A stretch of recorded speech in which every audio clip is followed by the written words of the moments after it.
It started with a phone call. April 16, 2014, a South Korean emergency dispatcher picks up the line.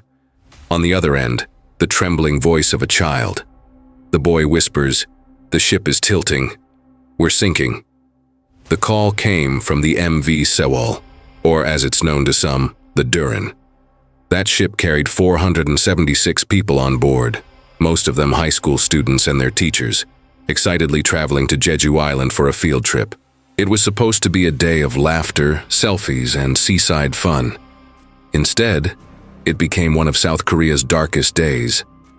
At first, some kids thought it was a joke. When the ship began to lean, they laughed, recording videos and shouting in excitement. But soon the tilt grew sharper. Panic rippled through the halls. Desks and bags slid across the floors. Water began to pour in. And just like that, the excitement turned into chaos. The young boy on the phone pleaded for help.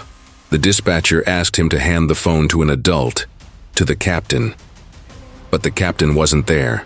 While the children waited, obeying orders to stay put, the adults in charge were already abandoning ship. As the 6,800-ton ferry sank beneath the waves, over 300 lives, most of them students, were lost. South Korea was paralyzed with grief and fury. How could this happen?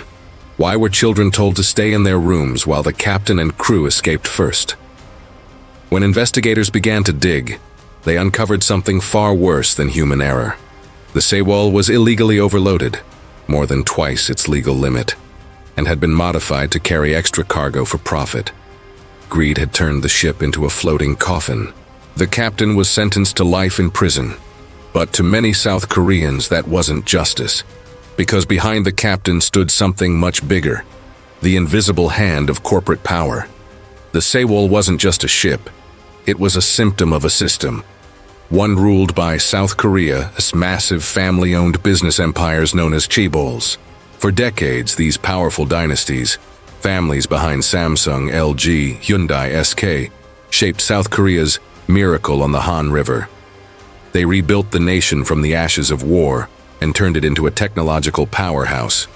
But over time, that success gave rise to corruption, monopolies, and unimaginable privilege. The same family ties that built South Korea were now holding it hostage. Political leaders couldn't challenge them because they owed them. Laws couldn't touch them because they wrote them. And the Sewol tragedy was where all of it collided. Soon, investigators traced the ownership of the doomed ship to one family, the Yu family. Its patriarch, a mysterious figure known as Yu Byung-yoon, was called the Faceless Millionaire. He was once a religious leader, the founder of a strange church that blurred the line between faith and business. His followers adored him, investing their life savings into his companies, from milk factories to shipyards. Over the decades, Yu built a secret empire worth millions. But his past was littered with darkness. In 1987, 32 members of his church were found dead in an attic, their bodies bound. The case was never solved. Yu was investigated but never convicted. When the Sewol sank, President Park Geun-hye, South Korea's first female president, vowed justice. She deployed thousands of police officers and soldiers to hunt Yu down. For weeks, his face was plastered on every TV screen, but he vanished. 18 days later, a farmer stumbled upon a corpse in an orchard. It was badly decomposed, dressed in expensive Italian clothes, and surrounded by bottles of rice wine and religious books. DNA confirmed it. It was Yu Byung-yoon. The man at the center of one of South Korea's greatest scandals had died. But the questions didn't. How could a man like him build an empire under the radar? How could a ship as overloaded as the Sewol pass inspection after inspection? The answer, once again, was money. Officials had been bribed. Reports had been falsified. Safety checks were a formality. One investigator even admitted they just guessed whether the ferry was overweight. And when the truth came out, that hundreds of lives had been lost because of corporate greed and government negligence, South Korea exploded. Protests filled the streets. Every week, thousands of citizens carried yellow ribbons and candles, demanding justice. But the government responded with force: water cannons, pepper spray, and surveillance of grieving families. The anger was too much to contain, and soon it reached the very top. In 2016, investigators discovered that President Park herself had deep, secret ties to the same corporate families she vowed to control.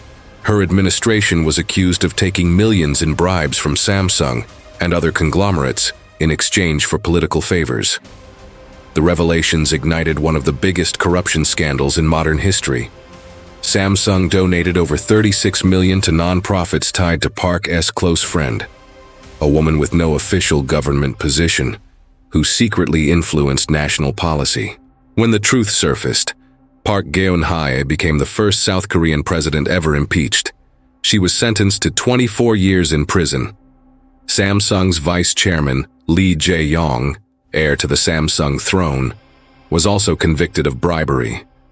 But if history has taught South Korea anything, it's that power rarely stays down. Within a year, Lee Jae-yong was pardoned, just like his father, who had been convicted of fraud decades earlier, and also walked free. Even Park Geun-hye, the impeached president, was eventually pardoned. The people who built South Korea's economy had become untouchable. To some, they're heroes who made Korea rich. To others, they're villains who sold justice for profit. Today, Samsung alone represents nearly 20% of South Korea's entire GDP. It employs hundreds of thousands, pays the highest wages, and fuels the nation's tech dominance.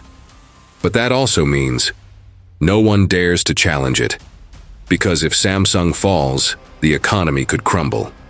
That is the cruel paradox of modern South Korea, a nation built on the brilliance of its people, but bound by the power of its elites. The Sewol Ferry Disaster wasn't just a maritime tragedy. It was a mirror, reflecting decades of greed, corruption, and human cost. It asked a question that still haunts South Korea today. How many lives must be lost before profit stops coming first? Because when justice can be bought and power can be pardoned, even the sea itself remembers.